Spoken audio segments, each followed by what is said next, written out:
1 Samuel chapter 21. David went to the town of Nob to see Ahimelech the priest. Ahimelech trembled when he saw him. "Why are you alone?" he asked. "Why is no one with you?" "The king has sent me on a private matter," David said. "He told me not to tell anyone why I am here. I've told my men where to meet me later. Now, what is there to eat? Give me 5 loaves of bread or anything else you have." "We don't have any regular bread," the priest replied, "but there is the holy bread, which you can have if your young men have not slept with any women recently."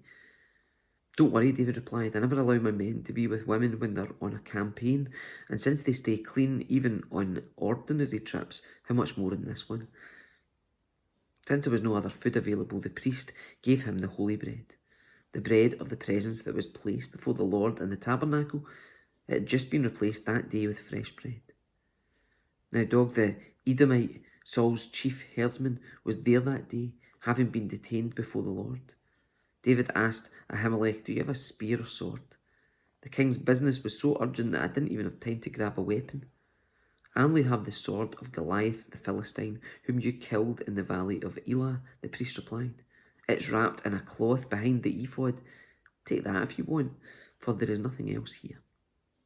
"There's nothing like it," David replied. "Give it to me." So David escaped from Saul and went to King Achish of Gath. But the officers of Achish were unhappy about his being there. "Isn't this David, the king of the land?" they asked. "Isn't he the one the people honour with dances, singing, 'Saul has killed his thousands, and David his 10,000s'?"